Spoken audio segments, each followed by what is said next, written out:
Three or four. Use of work. Namaste. I would like to welcome everyone to the webinar hosted by NIMSME on the topic E-Governance Policy Formulation, Implementation and Assessment. I would request all the participants to keep their microphones on mute while a speaker is presenting to avoid unnecessary disturbance. The question and answer will be at the end of the webinar. To ask a question, please send the question along with the name of speaker to the moderator privately on the chat, and that would be me. So, we have invited three experts and one in house faculty speaker for today's webinar. Without any further ado, we invite our first speaker, Dr. Gurpreet Singh Gill, Senior Faculty Consultant, NIMSME. Dr. Gill has more than 23 years of industry and research experience. He has worked with various organizations, namely NIMSME, Head Remote Sensing, GIS in Readings Consulting, Engineers India Limited, Head Research in Geospatial World, Technical Instructor at Rolta, Research Consultant, NISTADS, etc. He has executed various projects in geospatial information technology, social sector. He has done capacity building and also completed various consultancy projects both with government sector and private sector. Sir, you may please proceed with your session now. Thank you, ma'am. Good afternoon, everyone. The topic of the webinar is e-governance policy formulation implementation assessment. We have three panelists who will be speaking on the first panelist from the director PwC. He'll be speaking on the projects executed. Then we have another very senior person, Deputy Director General NIC. He will be talking about the backbone of all the e-governance initiatives across India. And in the end, we have Mrs. Arpita Khare, who has done more than 250 projects. So when to begin with, I'll be just having a brief introduction of e-governance so that there may be majority of people who doesn't know about e-governance. And this post-COVID, everyone will be talking about the e-governance from the 2020 onwards. So just a brief intro, what is e-governance is all about. E-governance just has to be any project which has to be smart, transparent, accountable, responsive to the citizens' needs, and everything where we can do paperless is all about e-governance. So NIMSME is a technical organization which impart capacity building, consultancy, and research. And we just want to propagate more of MSME schemes and what MSME have done in the recent past. So I'll be covering all those things as I progress in my presentation. And how the e-governance was introduced basically in 1998, President Bill Clinton introduced paperwork elimination, and that's how the e-governance started. In India, it came a little late, and the four pillars of e-governance, they are basic for everyone to understand. The process, people, technology, and the resources. They are more like these are basic knowledge for everyone to understand because we have a very high level presentation, so I will not go into detail. Benefits of e-governance, it has to be cost effective. Otherwise, if it is not cost effective and it doesn't give the results in a quick time, then there's no relevance of the e-governance. And apart from the cost and efficiency, the environmental bonus, because when it's a paperless, we are saving a lot of trees. It increases interest of citizens since everything is on the mobile and we can access various government schemes on the mobile. It becomes very easy, especially in lockdown when we cannot move, we can access so many schemes online. So e-governance is in a journey as such because we have moved from e-governance to G-governance. Shri Mr. Chandra will be speaking more on that because there, once it comes on G-governance, we are having a location attached to the e-governance part. So I'll move. These are the basic 5 countries which are top ranked with the e-governance in the world. I'll quickly skip to the India's initiative towards e-governance. This is Mission 2007, when various villages were connected wirelessly. This was basically the beginning of e-governance in India.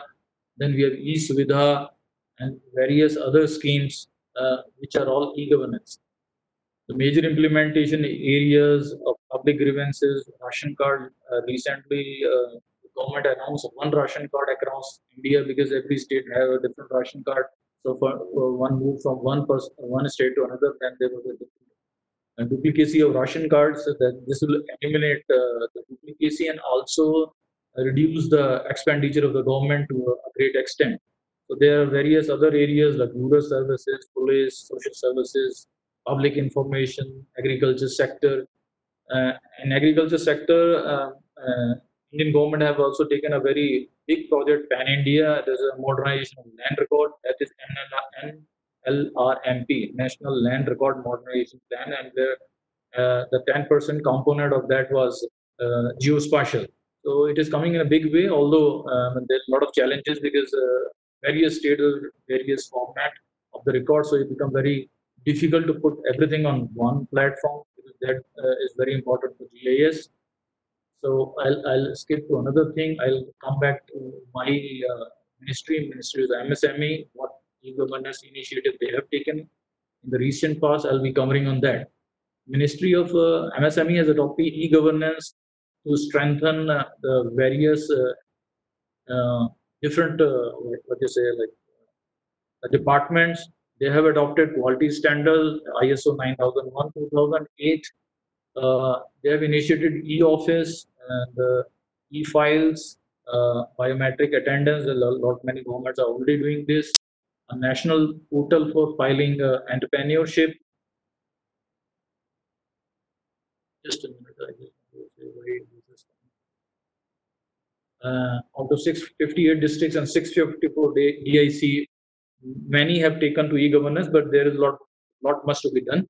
Another interesting fact is there have been a scheme called Surti, scheme of fund for regeneration of traditional industries where our artisans were lacking behind, and there have been major impetus into that because clusters are ministry want to focus on the rural cluster, so they have that launch a dedicated website for that, that is called msmeclusters.in, where everyone has to have a minimum requirement of say land documents.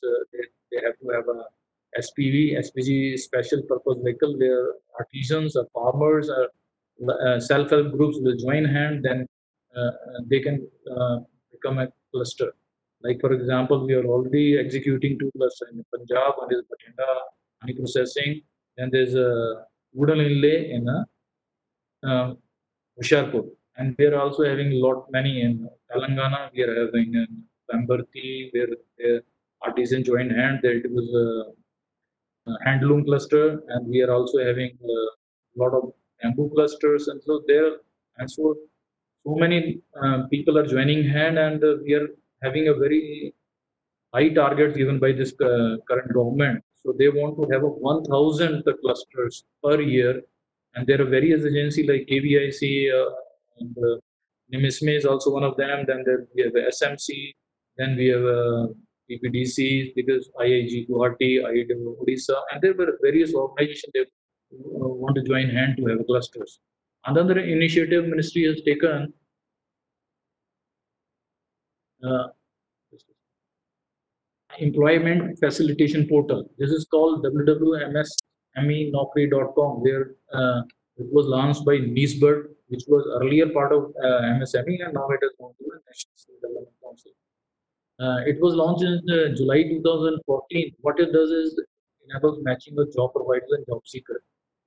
And another interesting factor which is done by our government is I'll switch this. I'll move to another thing. It is called champions.in. It was recently launched on 12th of May 2020.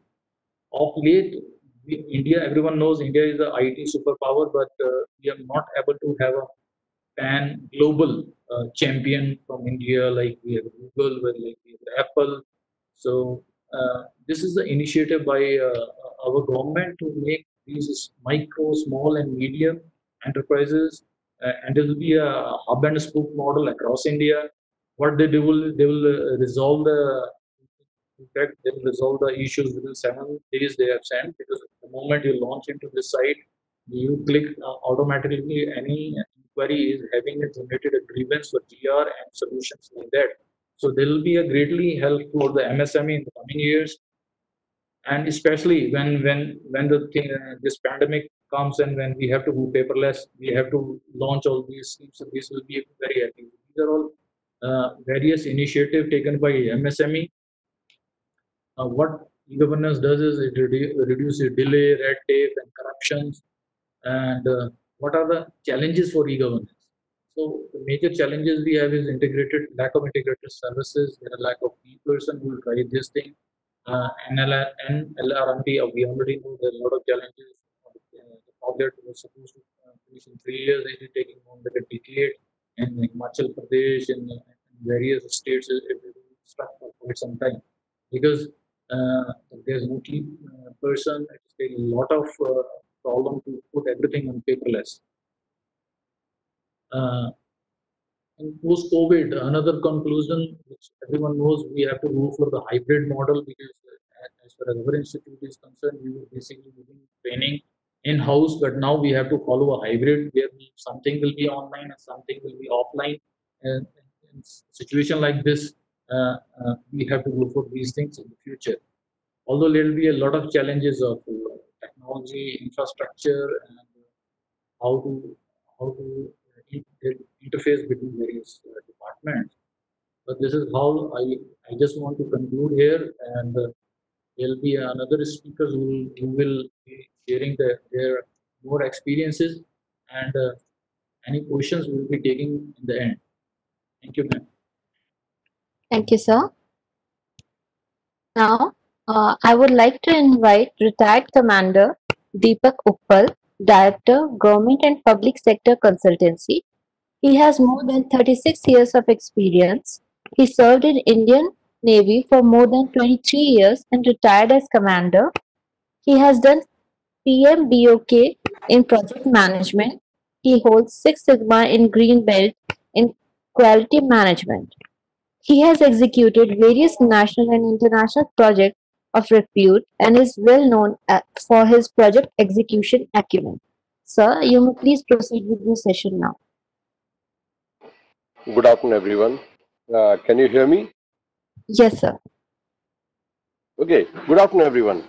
Now, the topic that was given to me 10 days ago when I discussed this with Dr. Gill was challenges and opportunities for e-governance post-COVID. Now, I've been working in the field of e-governance per se for last 14 years as such. And I've seen this e-governance scenario change from the initial first movers of 2006 to what it is now, and it's changed a big deal. But I feel, and you don't need me to tell me. You must have heard it many times that this COVID-19 is a major event of our lives. We are all going to change after this. It is a watershed event. So. Like it's going to cause changes in everything else, it's going to cause changes in e-governance also. Let's see what are the new things that we have experienced during the last 2 months. The government has experienced. What has become not necessary, which was earlier necessary. One was face-to-face contact. Earlier, we had to visit an office to do everything else. Now we don't have to visit the office so much. Another thing that has become non-necessary is an application, RG, a physical application become non-necessary slowly, and many officers have learned to do without a physical application. Travel has become non-necessary. Commuting to some extent has become non-necessary. What has become necessary? Connectivity. Now everybody has connectivity, smartphones, almost everybody has, and the number of people who must have started using smartphone during this 2 months period must be phenomenal, although no data exists right now. But and you will agree with me that in the end, when a data like that, if it is known, we will find that a phenomenal amount of new joiners have come in, started using smartphone and become connected with the rest of the world. There is one more thing that has changed. There is one more necessity that has come. How many of us think that a very lasting image of this COVID-19 would be the images of these migrant laborers walking home, those heart-rending images that we see on TV and on WhatsApp and all, of laborers having so much of difficulty and walking home. Why did that happen? Let's pause and analyze that. The state governments and the central government were doing things. Some may announce कि खाना मिलेगा, they will get food, they will get money. The state government and and central governments were also arranging transport. They were arranging many other things. Lot of citizens groups, gurdwaras, temples had also jumped in. But still, these laborers, they take risk. They take risk voluntarily. They endure hardship, and they are all walking home. And these are the images that we will remember for a long time. What? Why? There are many reasons. But one of the prime reason when I think about it is that the government help probably is not reaching them. The government help, the government message is probably not reaching them. Again, why? Because we have to keep asking why till we find the root cause. So the answer to that would be that the government does not know who exactly he is. Where is he? What does he need? Government does not know.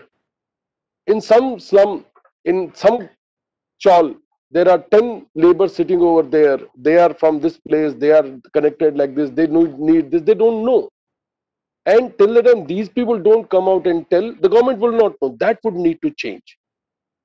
The government, this we in India had an old school of thought. It was probably a vestige of colonial era, as well as a hangover of the license permit Raj that we had earlier. In a lighter note, somebody said that we try to hide ourselves and our assets with equal vigor from the criminals as well as from the government. No, such was the attitude that we always try to hide ourselves from the government, our whereabouts, who we are, what do we own, what do we do, what do we earn. Everything we looked at it at the government with kind of suspicion. That would need to change. Each citizen, now that is the new necessity that is coming now. The government has realized that each citizen would need to be accounted for. Each citizen would need to be known to the government. If you hide from the government, you miss the government services, you miss what the government is trying to do for you. But then what about privacy? Citizens are entitled to their privacy. So the limits of the privacy would need to be defined. What the government needs to know. What they don't need to know, there is no reason for them to get that. So this is a big change in e-governance that would happen, and that the limits of the privacy would get defined.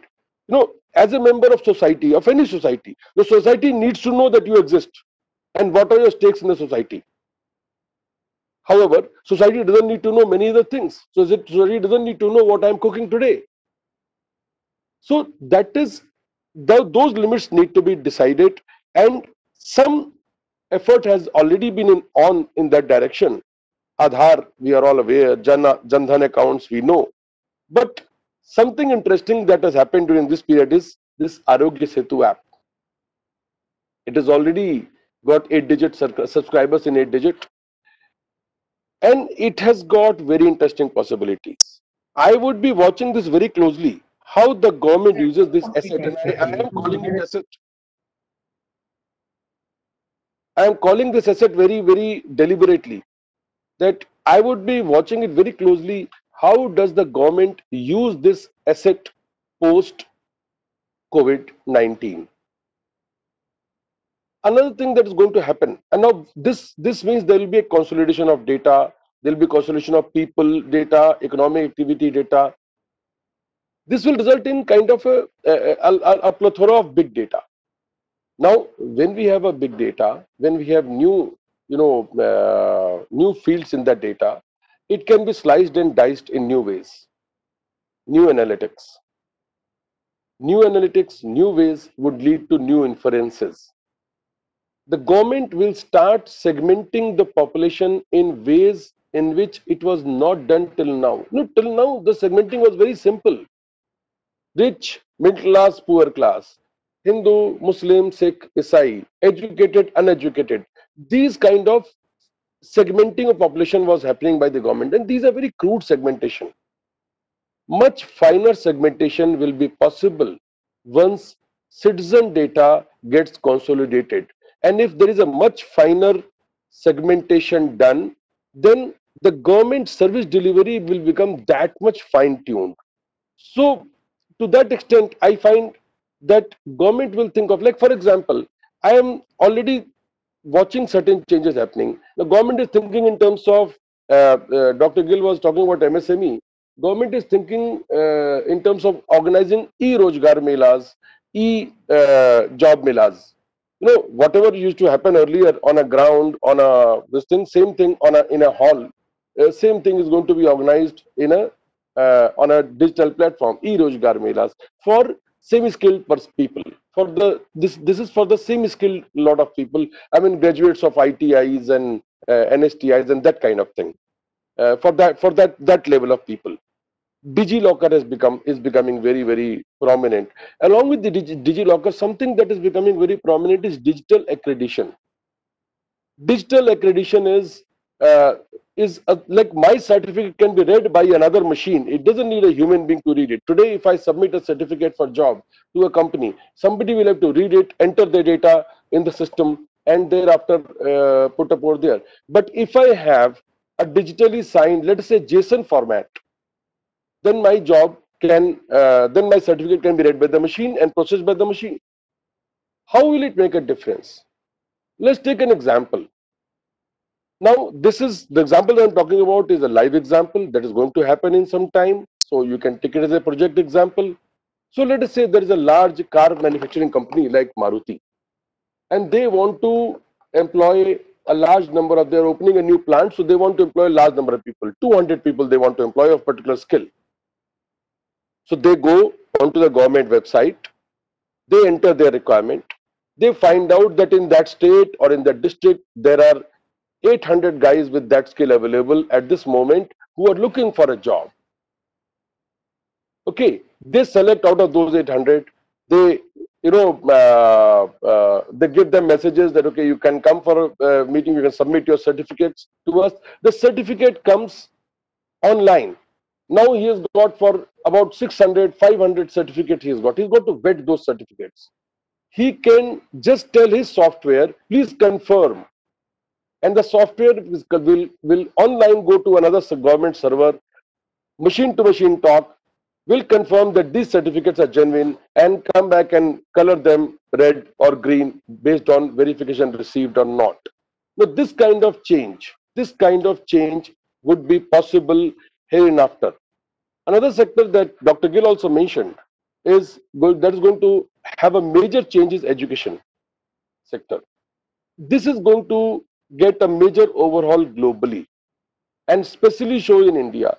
I see that in India, the education sector, the education approach is going to change from academic oriented approach to knowledge and skill oriented approach.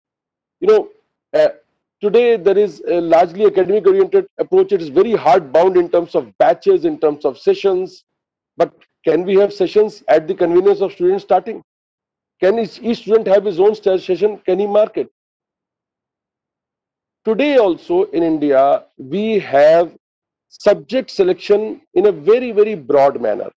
We do not have the facility for the student to do a very fine level selection of subjects that he wants to learn, that he doesn't want to learn.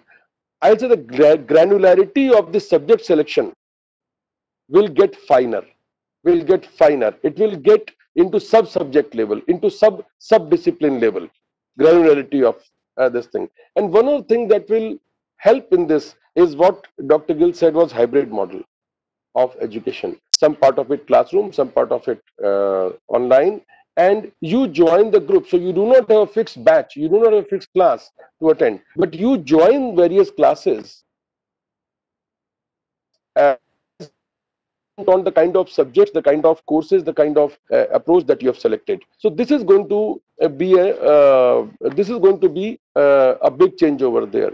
But overall, if I see from the governance point of view, as I see, one thing that is going to change, in fact, it's already changed, is from the Arzi initiated governance to suo motu governance, or enabler governance, or even trigger governance. Governance happens because it is supposed to happen. Nobody has to initiate, trigger a governance. Till now, everything used to be based on an application. Somebody had to put up an application. Somebody had to initiate a governance action. But governance will happen suo motu. Governance will happen based on various event-based triggers. Governance will happen in terms of enabling, not in terms of granting. Governance will happen in a more and more non-contact manner. That's what I see, and that's my 20 minutes. So this is where I pause. I'll wait for the question, if any, towards the end. Thanks a lot. Thank you, sir. Now, I would like to invite Mr. Vishnu Chandra, Deputy Director General, NIC. Mr. Chandra has more than 21 years of experience and is currently working in the organization, which is the backbone of all information technology services in India. He is Group Head, Remote Sensing and GIS, Utility Mapping, Housing, and Urban Affairs. Before that, he has held various senior positions in NIC. Sir, you may please proceed with your session. Thank you. Good afternoon to everyone. In fact, my previous speakers has covered quite a good amount. And in fact, say I am in NIC more than 30 years now, and I have seen how we graduated from computerization to informatics, government informatics, and then e-governance, and how different technologies, processes has changed over the period of time. So my core area of work is, of course, GIS, remote sensing, and utility mapping. But since now I am head of a group of and looking after various ministries like Urban Ministry, Labor and Employment, Environment, Forest, coal sector, power and energy sector. So I got the opportunity to enable various platform services in all these domains, including geo-enabling various platforms and workflows of e-governance. So as Dr. Gill has said, in today's time, location or geospatial component of any process is taking very important shape, including during the period COVID zone. Lot many things where map services location is being deployed as a part of contact tracing and COVID applications. So this is what is, and as you know, NIC mandate, we are the technology partners of government, providing ICT infrastructure on demand, design and develop IT system of government, and explore and advise in emerging technology areas. So this is what the mandate of NIC today. And please move to next slide. There are various sectors. So NIC is extending digital infrastructure like NICNet, everybody knows, National Knowledge Network, complete video and conferencing network with almost 800 video VC studios. Most of the video conferencing at national level, at Prime Minister level, maybe at G2G, G20 level is done through NIC network. So our video conferencing network is heavily utilized during this COVID period, and through various infrastructure and platform services in government, first time work from home has been implemented in such a large scale. So that is one of the major things today in government. Most of the bureaucrats, maybe up to sections officer level, at central, state, district level, they have given the web open connectivity, and they are operating e-office and other government to government services of file movement, etc., sitting from home, and also conducting meetings sitting from home. So this is what, in fact, such a large, you can say, service delivery in terms of work from home and testing of ICT infrastructure of government is basically a big opportunity and big outcome of this COVID situation. So that we are able to do successfully. Now, a lot of things during this COVID situation and prior to that has been talking about the New India vision. And each of these vision components to build next generation infrastructure, self-sufficiency in food, and in space, and all these New India vision components are also reflected in what you call Atmanirbhar Bharat, the speech of Prime Minister. So each of these domains has implications in government as well as governance, which can be, these focus areas can be divided into drivers, infrastructure, inclusion, and governance. For growth of employment, doubling the farmers' income, Make in India, all these kind of things, with financial inclusion, with right delivery of service at right place, at right time, at right point. So this is what the New India vision.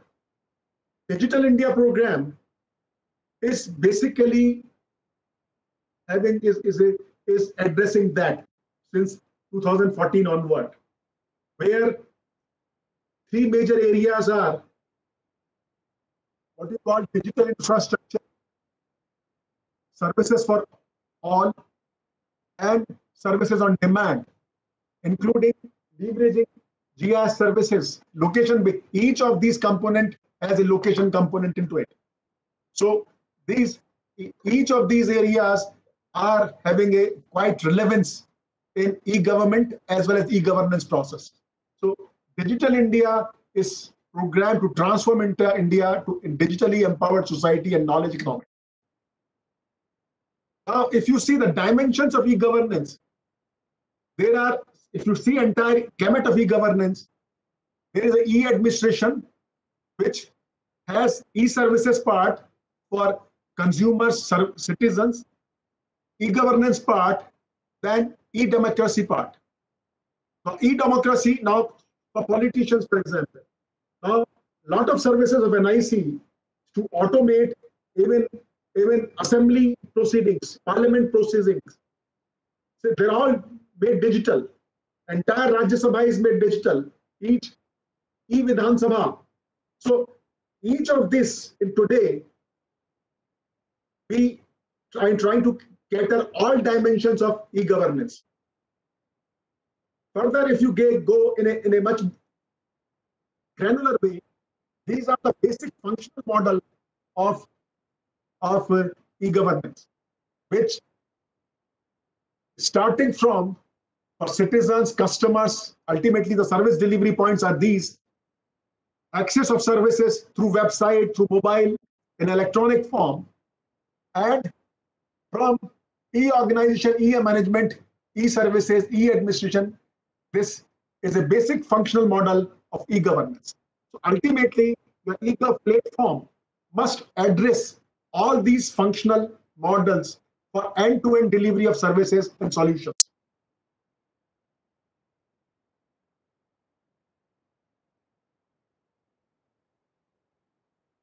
This is how to achieve e-governance development maturity with certain preconditions, starting from government web presence establishment to what you call full integration of e-services across administrative boundaries.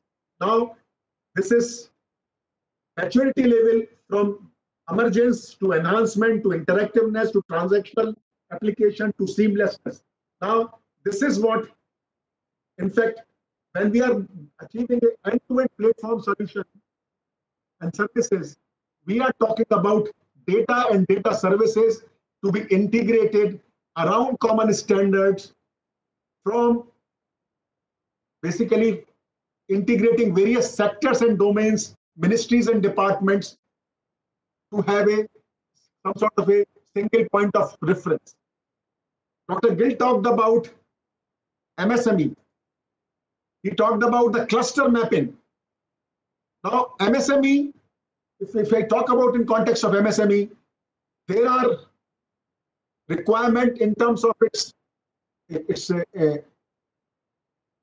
financial credits, loans, capacity of MSME. If MSME has to function, they need certain environmental clearances, online consent management clearances, and all these things. If you see, each of these KPIs, which will be relevant for MSME, will come from multiple ministries and departments. So if I have to create a MSME dashboard for clusters, maybe handicraft clusters and anything, how can bring various KPIs and services from various departments and ministries on a common platform using common content and standards on a map.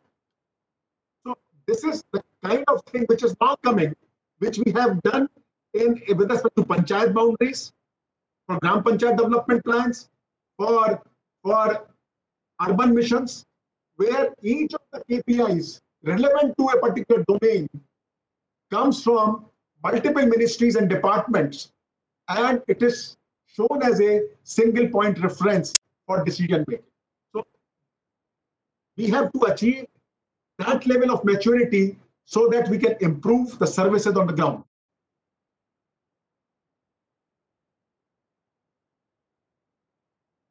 Then, as I talked, my core area is GIS and mapping, and where location is acting as a, what you call, we have NIC has a platform called Bharat Maps, which have been developed over the period of time in collaboration with Survey of India, ISRO, Forest Survey of India, Registrar General of India, and various other organizations, whether it's state and ministries.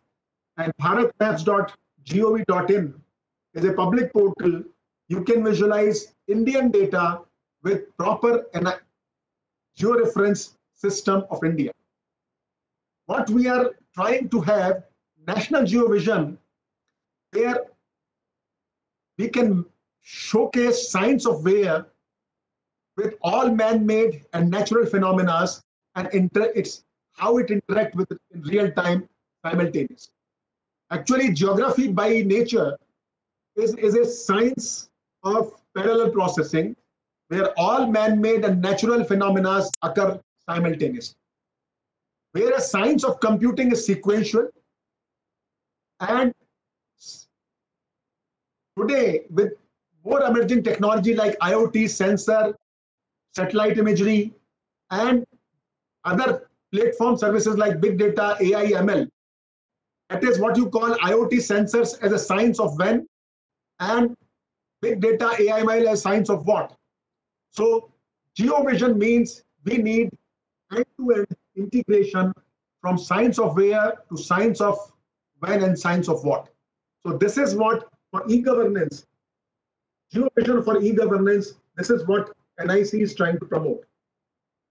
So we can go to next slide. These are the what you call various services on BharatMap platform in terms of base map, geocoding, reverse geocoding, navigation, and GIS services we are extending to government. The data, geospatial data, we can move to next. At top of it, GIS dashboard, geoanalytics, asset management, thematic application, natural resource management, and routing applications. Next. The data is coming from multiple agencies, from Survey of India, ISRO, various other agencies, ministries and departments, and we have brought them on a common platform in such a manner that it follows all national standards, geospatial standards, as well as global standards, so that I can call the APIs and map services maybe from ESRI platform or Google platform and match it up. At the same time, I can match it up ISRO services from Bhuvan platform. Also, at the same time, I can match up data services from any government platform to give an integrated view. I can give map as a service which can be consumed in the workflows of e-governance application up to village boundary and Gram Panchayat boundary. So most of the data sets today are what you call LGD compliant, local government directory compliant, and we regularly update district, state, sub-district, taluk boundaries as a part of workflow in interaction with Ministry of Panchayati Raj, revenue authorities in the states, and Survey of India and RGI. So today we have district boundaries, maybe covering most of the 735, 736 districts, and 6,000 plus block boundaries, sub-district boundaries, and all village boundaries. Village boundary has certain gaps. Gram Panchayat boundaries created out of village boundaries, which has certain gaps. So there are places where no village boundaries available, particularly in northeast states. So barring that, we have complete geospatial framework, data and data service across the country. Next.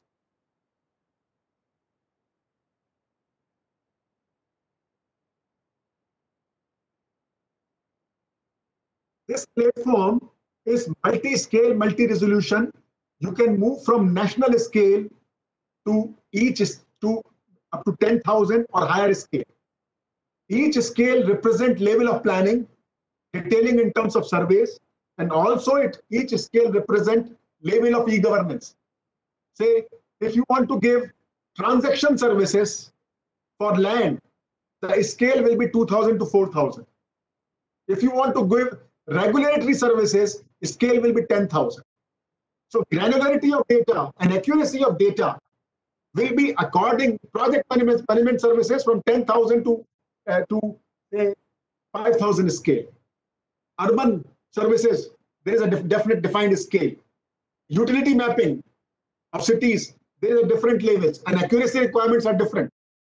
So from whole to part and part to whole in mapping system, how you converge level of planning and decision making, level of details in terms of surveys and data collection processes, and level of e-governance services. That is what we have tried. We have tried to create that kind of platform. Next. This is the front screen. Continue. One can access this public portal. These are the different set of layers which have come from various agencies. The foundation data which has been integrated.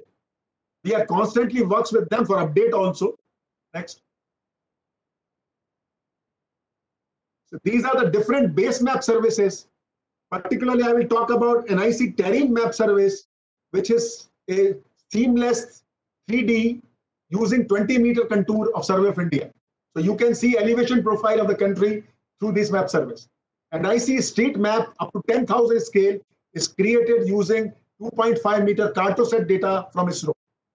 So you can have a 6 layers like road, transportation network, settlements, river drainages up to 10,000 scale in the same platform.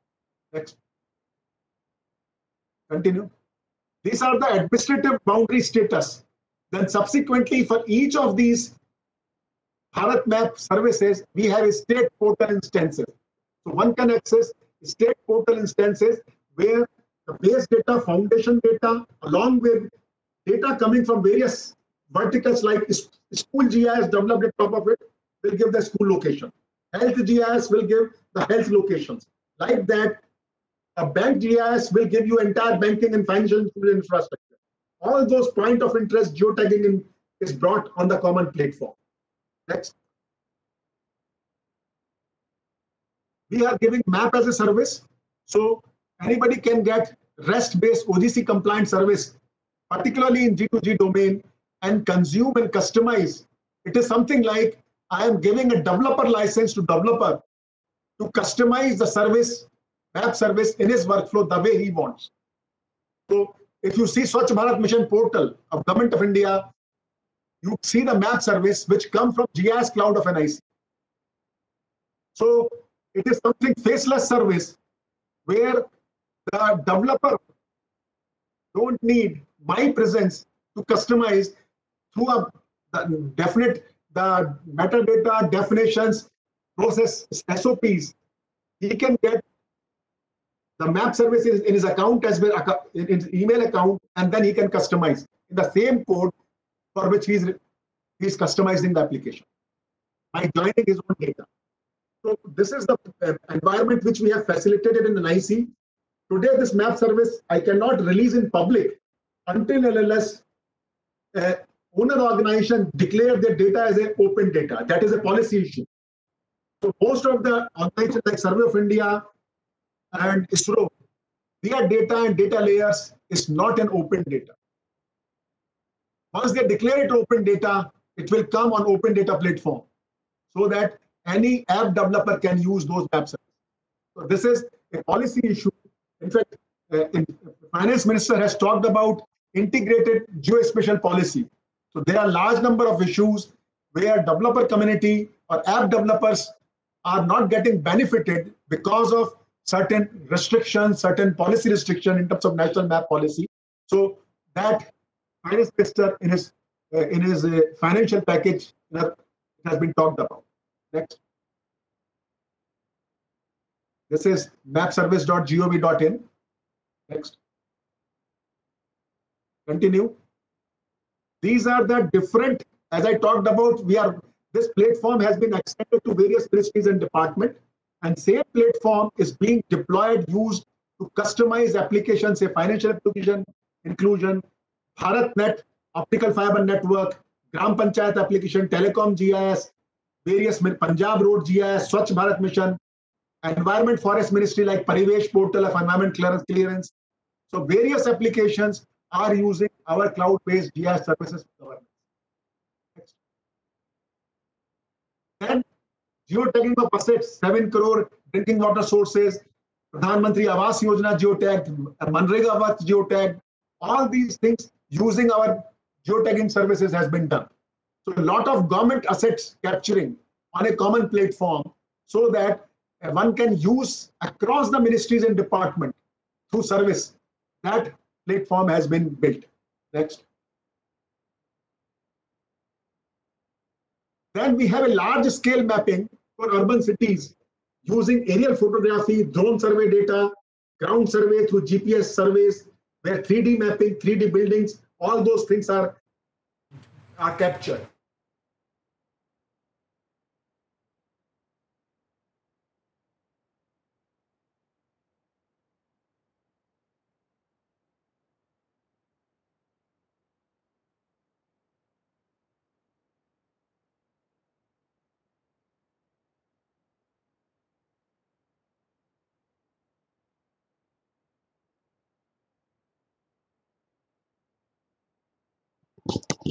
Sir,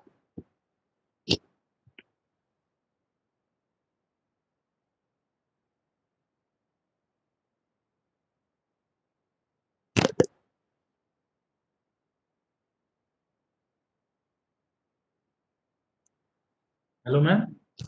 yes, sir. We cannot hear him. I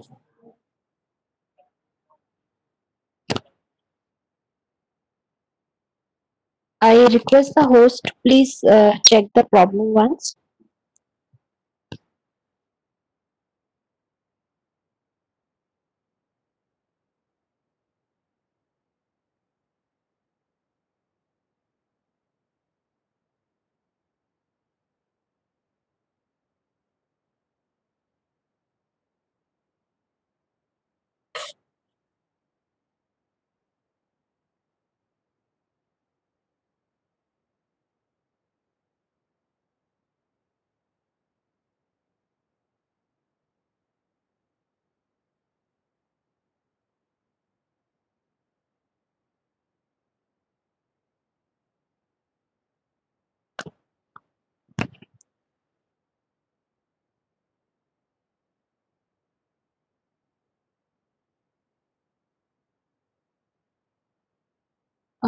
Vishnu sir.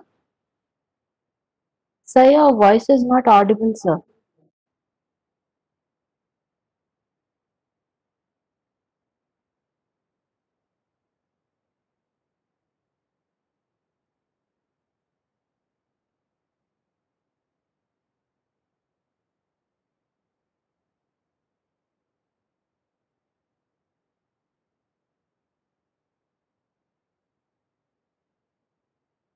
You may resume your session now, sir.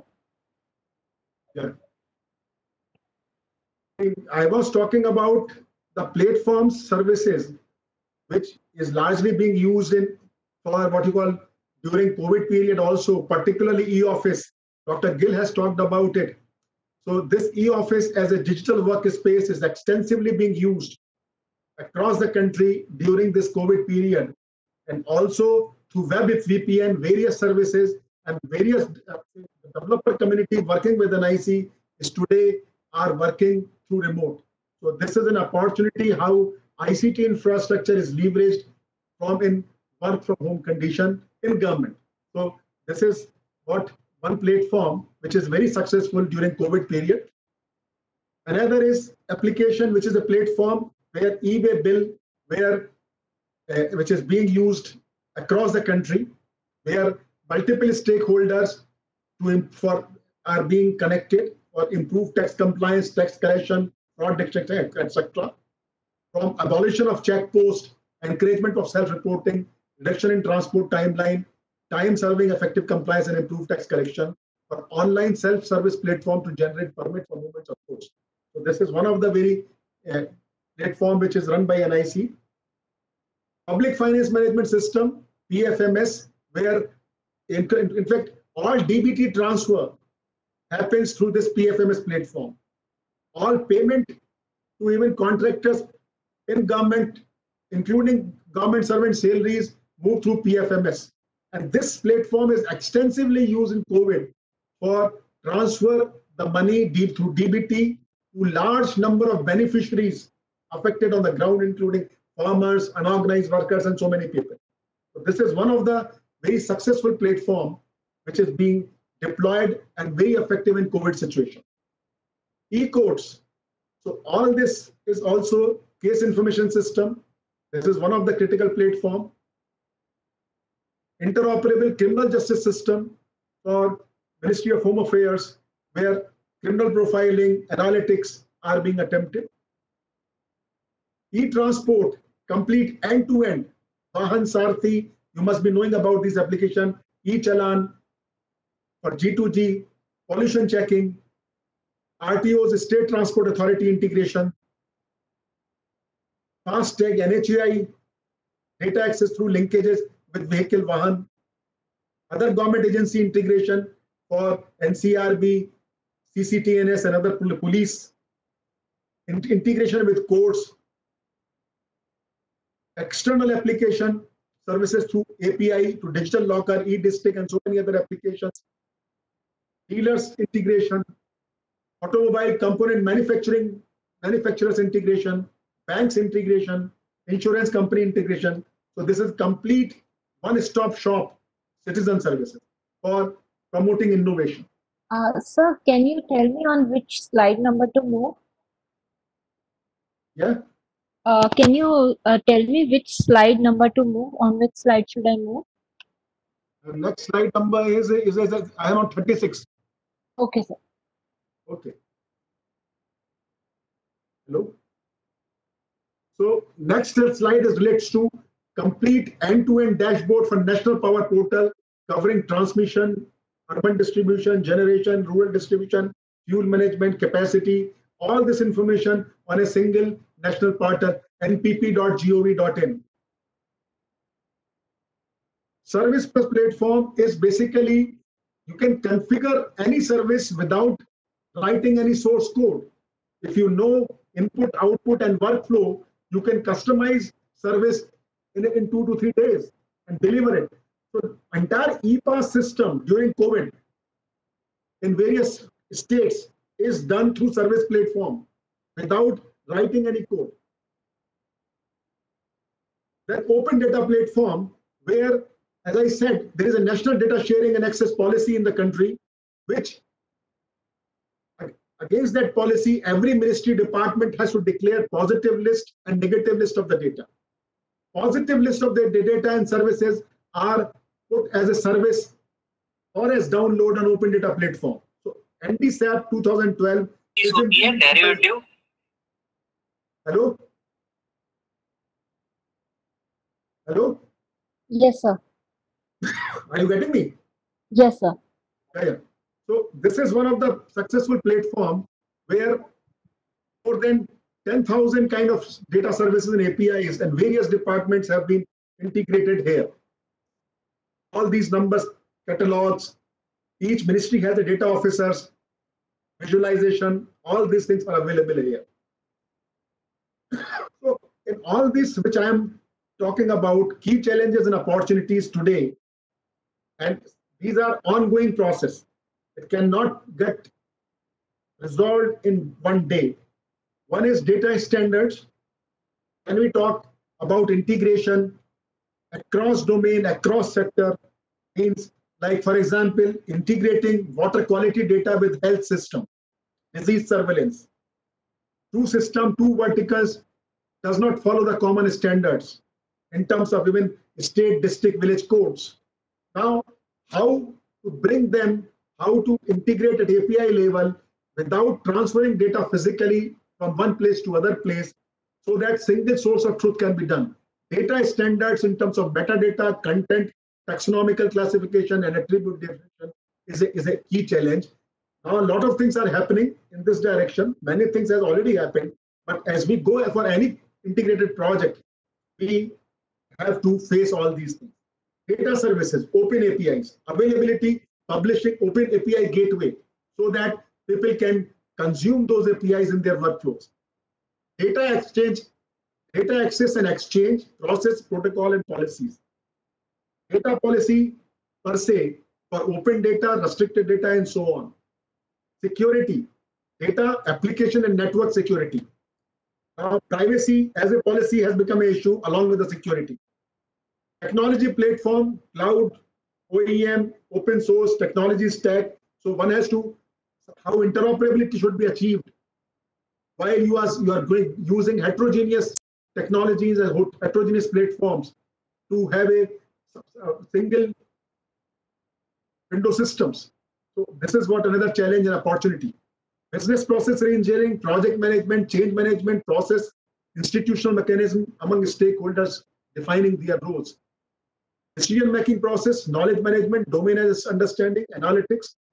Single window system, as I talked about, MSME dashboard, which has KPIs from multiple ministries for the benefit of, say, cluster mapping. Now, if I have to market a particular cluster to investor, what kind of data and KPIs I need from multiple ministries and departments? How investors should reach to a particular cluster? What would be the road transportation network route? What are the surrounding facility of that cluster? So any investment portal which has MSME component can look into it, how a cluster management and planning should be done so that more investment come and more marketplace can be opened. So this is how technology and e-governance can benefit the people. And of course, capacity building is a challenge, which is a continuous requirement at various levels of the things. Now, geospatial issues I have already talked about. There are multiple policies in the countries. Finance Minister has talked about reforms in this area. National Map Policy 2005, Remote Sensing Data Policy of ISRO, National Data Sharing Access Policy 2012, Drone, UAV, Aerial Policy, and so on. There are 12 policies, 6 ministry departments. National security issues are also a problem. So we are looking for integrated geospatial policy, which can benefit the IT industry on one end, also consumers and users at the other end. Finally, final remark is, we are enabling digital transformation from e-governance, means end-to-end service delivery covering workflows, business activities, process, competencies, and models to fully leverage change in planning and decision making for the benefit of society. When I talk about digital, whole range of technology for end-to-end solution, for which we need collaboration and cooperation with various stakeholders partnership with industry for holistic development of e-governance process. Thank you. Thank you, sir. Any question? Most welcome.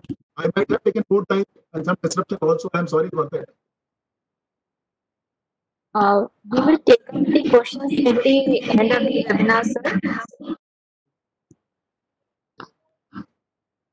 Now we invite Ms. Arpita Khare, Director of E-Governance. Ms. Khare is a provincial civil servant from Government of MP and has 25 years of experience in conceptualizing and implementing e-governance projects in the Government of India and state governments. She is recipient of National Award on e-governance in 2006 by Government of India. She had majorly contributed in financial management project of Government of MP, conceptualization of Aadhaar project, conceptualization of financial management system of Government of AP, and vision project of Ministry of Environment, Government of India, RTI project of Department of Personnel and Training, Government of India, etc. Ma'am, you may please proceed with your section now. Good afternoon. Good evening now. We started with good afternoon. Now it is evening. So good evening, everybody. And can you please put my presentation?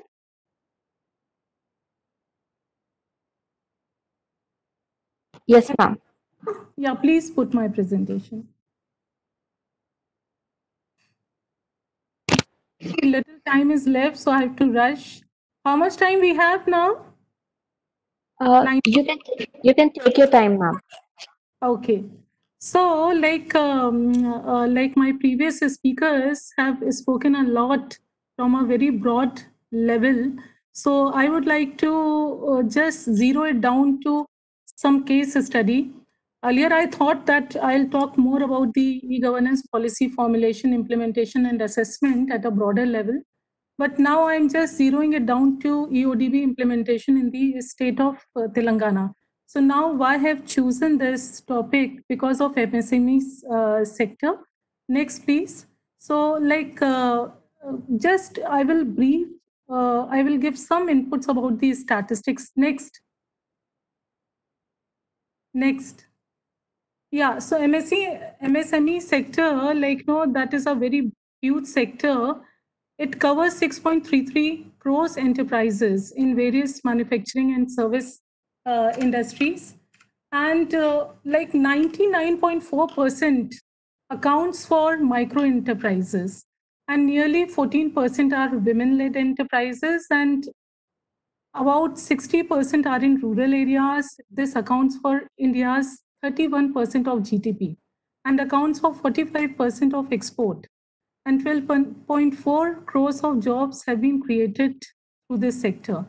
So, like, there are so many states which are doing so much about MSMEs, and the highest numbers of MSMEs are available in Maharashtra, Bihar, Tamil Nadu, Uttar Pradesh, Madhya Pradesh. So, Union budget this year, they have given a lot of importance with regard to allocation of budget, which is 7,572.2 crores. And just day before yesterday, as a part of 20 lakh crore economic package, 3 lakhs crores have been allocated to MSMEs. Next, please. So a lot of challenges, all of you might be knowing about the banking finance and lot other issues, but I would like to focus more on how the kind of problems they are facing in establishing and operating the enterprise in a state or a country. Next. So this is the case study based on my experiences of 5 years with the state of Telangana. So as you are all aware, in 2014, Government of India had launched regulatory reforms to make easy to do business in India. And similarly, Telangana government also had come out with PSI Pass Act. So the reform areas were labor regulations, contract enforcement, registration of properties, single window system, and so on. Whatever permissions or approvals or licenses any enterprise is looking for the establishment and operation of their enterprises. So a lot of reforms have been taken place. A lot of process re-engineering has been taken place in the state of Telangana, and I'm privy to it because we are working with Telangana for the past 5 years in this project. And one more aspect, like all the respective 25 departments which are linked with this ease of doing business, they are all linked, and all these services are provided through online platforms. And next, please. So a lot of transformation, as I've informed you, have been taken place through EODB reforms. So earlier, they used to fill separate forms for different departments. Now, they have to just submit common application form for all the state level approvals, and they have to submit online. There's a single window system, which is known as TSI Pass portal. Through that, only single application form they have to submit for all the clearances. And in the back end, that portal is connected with all the 25 departments. So earlier, they were required to fill up so many documents and separately for each of the department. Now, only 9 documents are required, and that too they have to submit online as an attachments. Now, they don't have transaction costs, they don't have to visit departments. And as per World Bank guidelines, physical touch points are not allowed because the assessment of these programs are also done. So TSI Pass Act also calls for deemed approvals. So deemed approval will happen if departments are not approving the application for registration of the enterprises.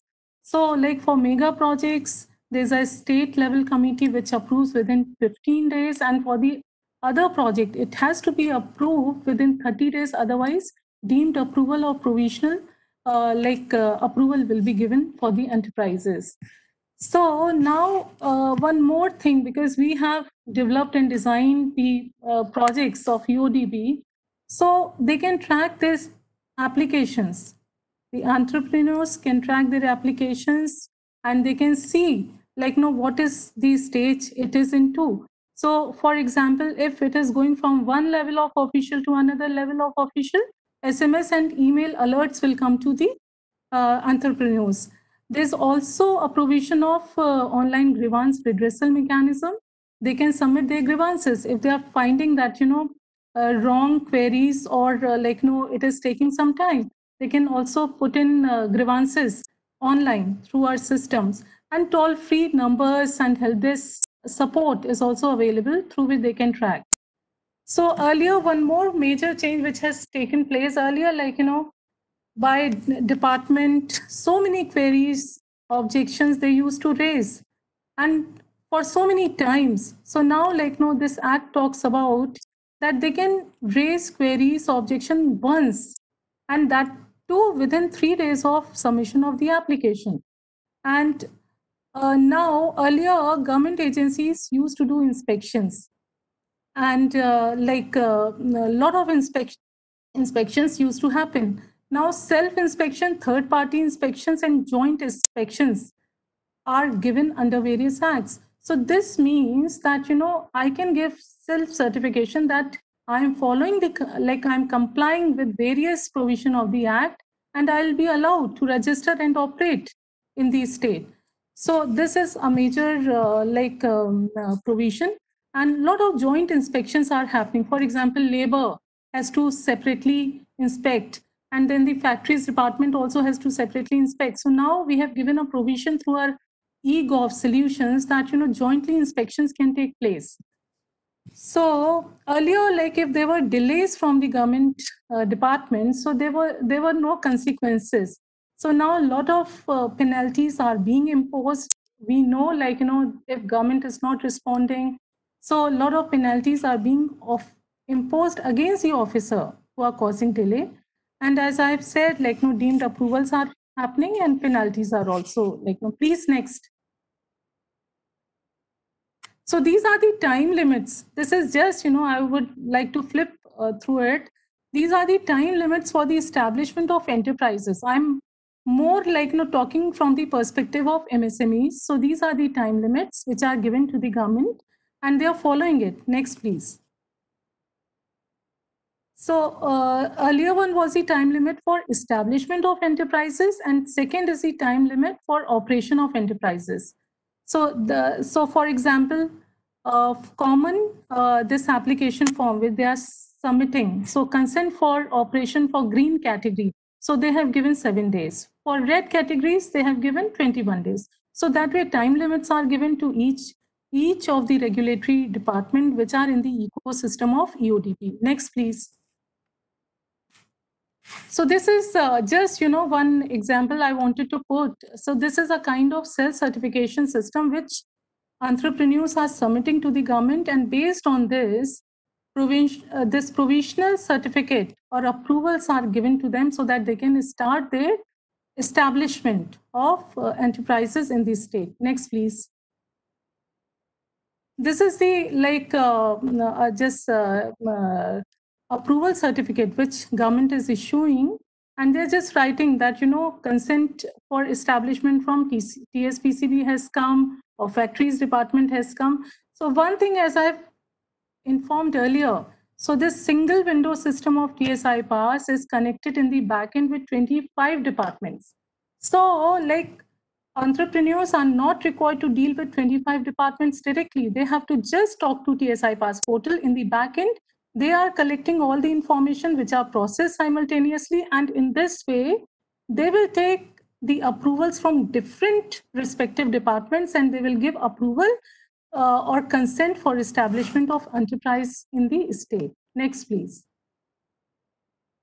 So this is the overall dashboard in Telangana as of now, as on date. I just wanted to highlight because it also talks about that how much investment has been done and total employment has been given in the state of Telangana, of which major share is into micro, small and medium manufacturing enterprises as well as service enterprises. So this presentation I'll be sharing to Dr. Gill, so he can circulate if he wants, if he wishes. Otherwise, this all facts are available in ipass.telangana.gov.in. Next, please. So now coming back to my organization, Center for Good Governance is dealing with strategic consulting. It's a very unique organization. It is not a pure IT organization. So we are into strategic consulting, as well as we are providing eGov solution, blockchain solution, GIS-based solution, and what else? Now we are working in AI and ML also. So coming back to EODP, so out of 25 departments, we have a presence with 15 plus regulatory departments in the state. So we have provided seamless interfaces for all these departments with the TSI Pass portal. There is a kind of ecosystem within the state where all the departments are connected, so that, for the enterprise or for the entrepreneurs, there should not be any kind of hurdles or obstacles. So major departments which we are dealing with are fire, labor, factories, boilers department, pollution control board, Greater Hyderabad Municipal Corporation, legal metrology, land administration, chief electrical inspector, law, and so on. We take care of almost 1/3 of all the reforms questions of World Bank and DIPP guidelines of Government of India through our eGov platform. So basically, I would like to inform that through these eGov platforms, how the e-governance policy can be implemented.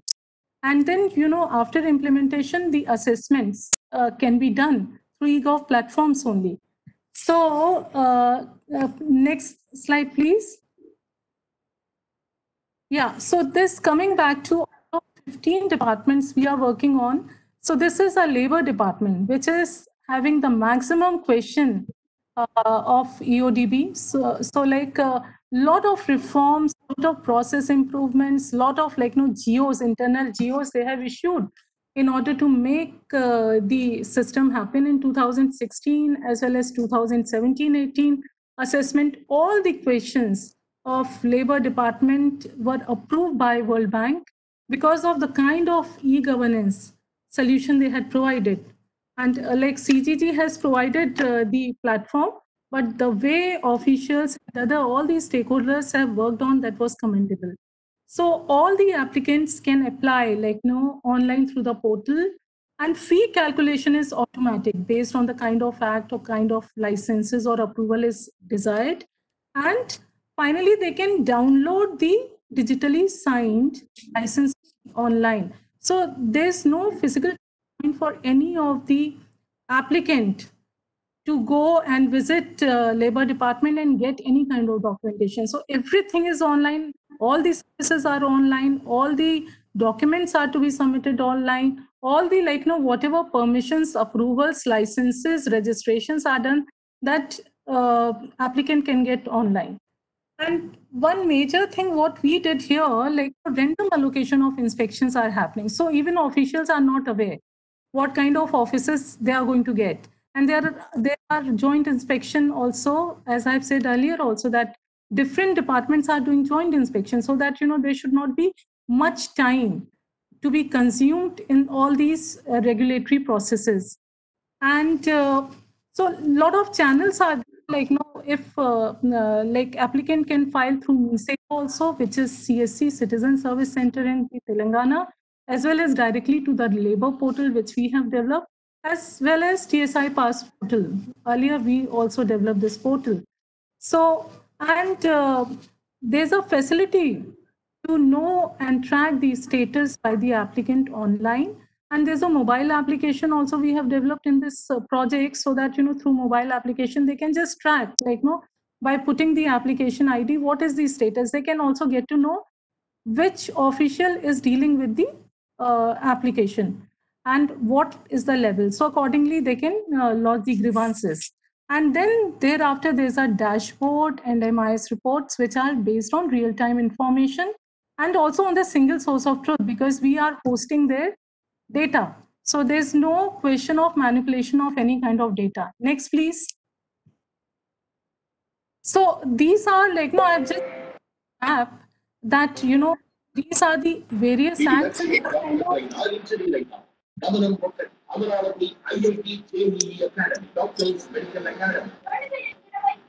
Am I? Kartik B. Naveen. Yeah. Mr. Kartik B. Naveen. Yeah, here I've tried to map what kind of acts are there and the interventions through IT or digital platforms has taken place. Next, please. Next, please. Yeah. So this is some of the statistics of total number of applications we have received and how many licenses are issued through this portal. So as you have seen, 6.34 lakhs applications we have received in this portal, and we have delivered 5.27 lakhs of licenses or registrations or approvals through this system. Next, please. So coming back to the assessment part, because the topic of the today's webinar was that e-governance, policy formulation, implementation, and assessment. So policy formulation, I have taken you that Telangana had come out with TSI Pass Act, which is quite comprehensive and very much implementable. So because of implementable features, we have implemented the act or the policy in the form of eGov platforms in various departments. And coming back to the eGov assessment part, so as you are all aware, EODB reforms are assessed globally, as well as India also is assessing for the state and UT reforms. So by Department of Industry, Promotion and Policy and World Bank. So as you are all aware that recently in 2020, India has ranked 63 out of 190 countries in doing business. And this year we have jumped 79 place since 2014. And now coming back to state and UT reforms, a lot of competition is happening these days thanks to EODB. So states are trying to do better and better because of this ranking. So in initial 2015 assessment, Gujarat had ranked 1. But in 2016, when a lot of awareness had come and the policy was put into place, so this time onward, we were involved, 2015 onward. So Telangana state had ranked 1. And there were 340 reforms area where we had completed all the reforms area through eGov platforms. And in the 17-18 last, there were 372 reform areas, and they had included new ones also apart from the previous one. Every time they are making a lot of changes, DIPP as well as World Bank. And last year, they had included this customer feedback score also. So that way, Telangana ranked second with 100% business reform, but because of feedback assessment, they lost with 0.02% to Andhra Pradesh. And this year, we have completed all our reform areas, and we have submitted all the evidences, and we are awaiting for assessment result, which has to be announced soon. So this is one of the very beautiful project where we can take you through the policy formulation as well as implementation of the same within a very prescribed time, and then the assessment which has taken place. And it is all very professional. So this assessment is done by professional agencies, and all are actually competing for that to get better and better ranking. Thank you so much from my side. Thank you, ma'am. Now we will move on to the question and answer session. Yeah. So, any participants who have any question, please send me the question, and I'll be asking the questions on their behalf. So, we have already received one question for Mr. Vishnu Chandra. So the question is, we are a software application and platform developer in the field of waste management. We, being a startup, always look for access to tools and cloud to improve and develop new products. So, what kind of services for app or software developers can we use from NIC? And are there any cloud services to host the platforms? See, any kind of engagement with any startup and other things in government, it happens through certain processes like through GEM or e-procurement systems. And also, since we engage ourselves on certain specific e-governance project, as you talked about the waste management, so there may be a smart city scheme program where such kind of solutions are required to be deployed. So when we get engaged with government and through government ministries and department, we engage with you say, a private sector or any kind of a startup for a specific solutions. So it depends.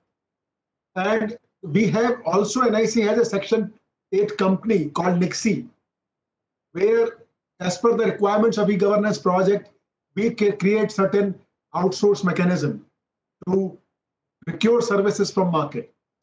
So one way is that we get engaged with government programs, do certain requirement studies and other things, work out solution for them, and while working out, if certain engagements are required from solution providers in private sector, through startups, other things, we through RFP systems, through eGEM system, and through that process, we get engaged with the startups. Thank you, sir. If any other participant has any other questions, please send the question now.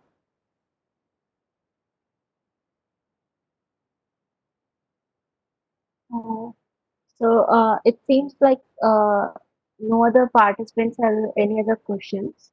Okay, we have received one question. It's for Vishnu Chandra sir itself. Does that mean that all the NIC services are from government or are for government or for MSMEs as well? Most of the services are for government, and through government, it is for citizens also. So since nowadays, various platform services, which also facilitate citizen engagement, maybe for getting a crowdsourced data and as a part of workflow. So many of the applications largely for government, through government engagement, and services could be for even like there is a environment forest portal called Parivesh for environmental clearances, for wildlife forest clearances, where we have to engage with the proponent, where proponent could be any MSME, any industry who is coming to that platform to get necessary clearance and other things. So in that manner, and he is also putting certain information which also getting added in databases and further analysis after that. So that way we engage. And also we engage, again, depending upon the requirement, agencies who are domain expert, who can provide us a solution, even in terms of software development and coding for various platforms. As I said. Thank you, sir. The next question is for Arpita ma'am. E-governance, like in Telangana, can we see in future for other states, Yeah, or can we make it centralized for all Indians? can you please repeat? Yes, ma'am. E-governance, like in Telangana, can we see in future for other states, or can we make it centralized for all Indians? Yeah, so a very good question indeed, because we talk about replication, whatever work we are doing. So we don't want other states to reinvent the wheel. So whatever work we are doing, we would really like to replicate in other states as well. And it is not that we are working only for Telangana state. We are working for so many other states. Himachal is there, Tripura, Jharkhand, Chhattisgarh, Karnataka, Andhra Pradesh, and we are doing their eGov platform. So whenever like request is coming, we are doing it. But coming back to centralized part, so basically this is a state government subject. For example, labor department. So this is a state government subject. Fire department, factories department, then pollution control board. So unless ministry will give clear directive that you use the solution developed by Center for Good Governance, so already they have done. For example, this in Ministry of Information Technology, they have asked various governments to use the eGov solutions developed by CGG. For example, a scholarship portal is there. So ePass, and then we have online beneficiary management and monitoring system. So ministries are giving guidelines to the state governments that they can use our system. So they are approaching us. So otherwise, it's a state subject, and unless ministry will come out and say, so it is not going to be. Otherwise, we have a lot of presence in Government of India. We are doing a lot of projects with Government of India. So if any state is approaching us, we are very much keen to work with them. Thank you. Thank you, ma'am. There's one other question for you, ma'am. Yeah. In your presentation, you said that AP was ranked number one in India for ease of doing business. So if you can tell what was the platform used by AP government at that time? Okay, so the when it comes to the IT platform or eGov platform, so there was no difference. Both were 100%. In fact, in e-governance reforms, Telangana stood first with 100% reforms. But AP had got lead because of feedback which they have received from the entrepreneurs. So that was nothing related with eGov platforms. So that was something where, those customers or applicants, they have given better feedback. So to the questionnaire issued by the IPP and World Bank, that was not related with the IT platform. Thank you, ma'am. We have one other question for Mr. Vishnu Chandra. If there is any possibility to develop an app for MSME hand-holding support with the help of NIC by the government-approved private agency. Possibility, I will say there is a possibility, but it all depends on how, as Mrs. Khare said, how government or MSME ministry department approaches us, how we work out the requirements, and how to formalize the engagement. Possibility is always there. Possibility is always there. But it has to be formulated. Thank you, sir. For all the participants, please send your further queries, or if you want to know about anything, write to us at info@nimsme.org and visit our website, that is www.nimsme.org, for the information regarding the upcoming webinars. And I thank all the speakers for their invaluable inputs. And now I request Dr. Gill to propose the vote of thanks. Sir, please.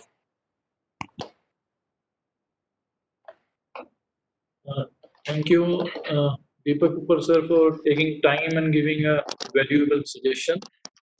Thank you, Vishnu Chandra sir, for taking time, because I remember last night you sent a PPT 3:30 a.m. and held up in ND and MA meeting, and in spite of that, you were able to take time and give lecture. Thank you a lot, sir. Thank you, Arpita madam, for your consideration and taking time out from the hectic schedule. Definitely, ma'am, I'll have a word with my Director General of MSME, and we will have a e-governance with a more focus of local MSMEs Telangana sometime next month, ma'am, so that they get more queries and more questions. So beforehand, we'll give them and come up with the feedback. Thank you to everyone for their kind support. You may close the meeting now. Thank you so much. Thanks Thank you for so all much. the participants also. Thank you. Thank you. Thank you. Thank you.